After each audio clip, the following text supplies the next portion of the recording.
Studying Pilot Central presents The Dangers of Stars and How to Recover. A pilot sets out on a routine flight on a cloudy, windy day.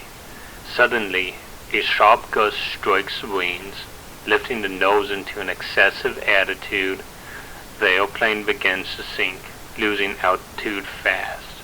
What you've just witnessed is a star. But what is a star?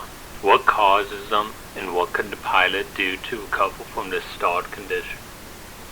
According to the Pilot's Handbook of Aeronautical Knowledge, a star, defined, is a rapid decrease in lift caused by the separation of airflow from the wing surface, brought on by an exceeding the critical angle of attack.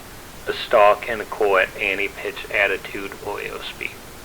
Airplanes use an imaginary reference line that runs from the leading edge of the wing to the trailing edge. This is called the chord line. The angle between the oncoming airflow and this chord line is known as the angle of attack. When the airplane is flown within its allowable angle of attack range, the wing can generate lift because airflow remains smooth and attached over the surface. When the airplane is flown beyond its allowable angle of attack range and exceeds the critical angle of attack, the airflow over the wing separates. As a result, the aircraft experiences a sharp loss in lift, otherwise known as a stall. A pilot should recognize the signs that an aircraft is approaching a stalled condition. This impending stall is indicated by air buffeting over the wing, shaking in the control stick or yoke, and in many aircraft or the stall warning. Here's an excerpt from the Pilot's Handbook of Aeronautical Knowledge, showing the lift versus drag curve. Focusing on the lift curve, you'll see the coefficient of lift as CL and the maximum coefficient of lift as CL max. As the angle of attack increases, lift increases as well, up to the point where maximum lift is reached at the critical angle of attack. Beyond this point, if the angle of attack continues to increase, airflow separates from the wing and lift drops sharply. A pilot should understand that stall speed is not the same thing as a stall. Think of a stall as an aerodynamic event, while stall speed is the minimum speed at which the airplane can maintain altitude before exceeding the critical angle of attack.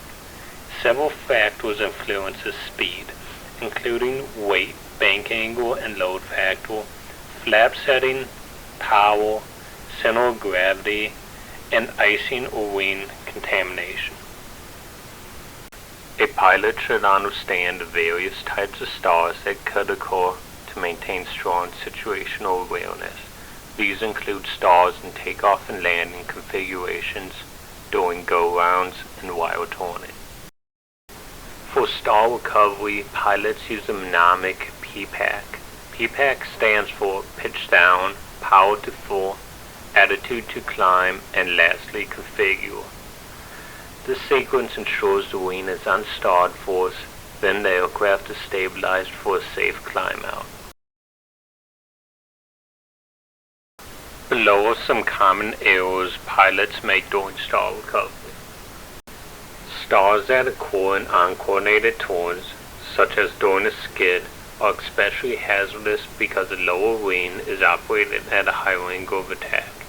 As a result, that wing is more likely to stall first, dropping abruptly and roll the airplane toward an inverted attitude, increasing the risk of an incident.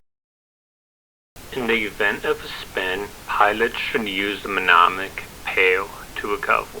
PAIR stands for power to idle, ailerons neutral, rudder opposite, and elevator forward.